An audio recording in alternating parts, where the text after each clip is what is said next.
Greetings, fellow earthlings. Today's topic is toxic church leaders. Now, not all church leaders are toxic, so don't come for me because I didn't send for you. And we're talking about the ones that act more like dictators than pastors. So, Kim Jong-un Jr., we see you, okay? If your church feels more like a Game of Thrones than a Sunday service, then today, let's discuss this topic. Toxic leaders, they aren't just imperfect humans or strict. We're talking about patterns of control, manipulation, and abuse of authority. Instead of serving the people, they expect to be served. Instead of pointing people to God, they want to point the people towards themselves. A toxic leader doesn't guide you closer to God. They want you closer to them. Like, why does the pastor need to even know where you buy your socks? That's not discipleship. That's manipulation and micromanagement. Some of the red flags to look for in pastors like this is a lot of them carry control freak type energy. They tell you who to date, where to live, what color shoes to wear. And when you're in a situation like that, congratulations, you did not join a church, you joined with these people. There's no accountability. If you try to ask them a question, then suddenly you're the problem. Excuse me, pastor, why did the church have to buy you a Tesla? And then, sometimes these people, they want to say, touch not the Lord's anointed. Where did buying a car become part of the budget? And where is that biblical? Another red flag that I would like to talk about is the something I call the shame Olympics. They love calling people out from the pulpit.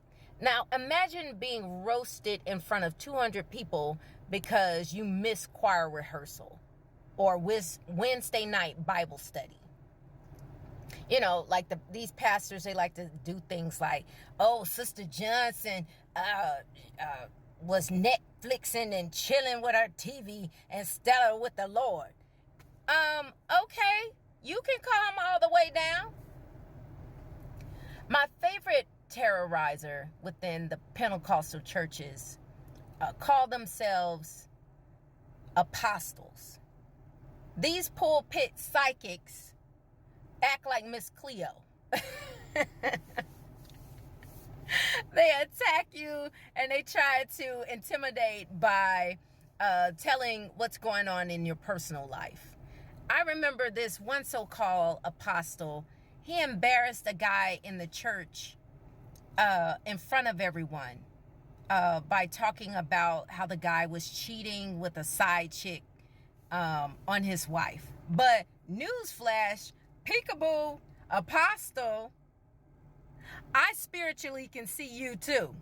The apostle was doing what that guy was doing, but worse. People within the church, a lot of them also have intuition as well. The church wants to call it discernment or whatever, but intuition. People can see the deception and people are just tired. They're tired of the deception. They're tired of the lies.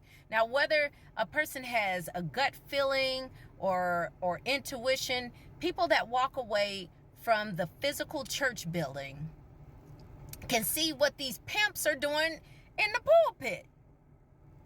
And, when people leave the church, the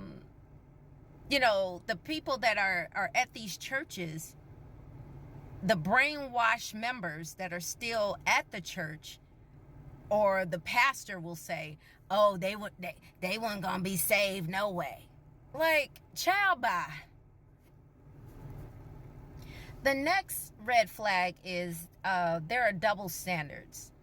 Like, a lot of these pastors, they preach humility, but they've got like a parking spot with their name on it. They got a chair that looks like a throne. They got 1,000 rings on their hand.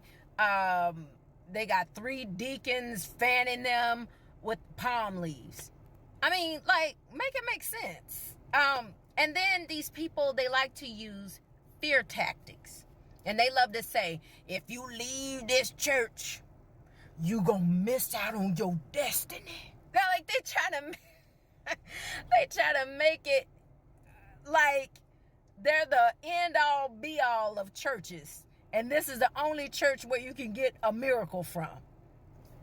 But jokes aside, this stuff is serious. And people walk away from the church and even from God because of toxic leaders. You know, and it's heartbreaking when faith gets confused with all this foolishness. Church should be a hospital for your soul, not a horror story.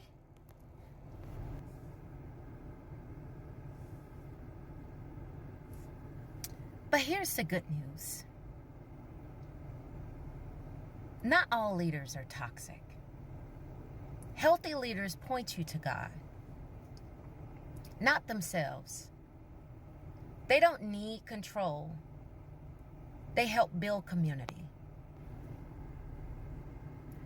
And if you've been hurt, you're not crazy. You're not alone.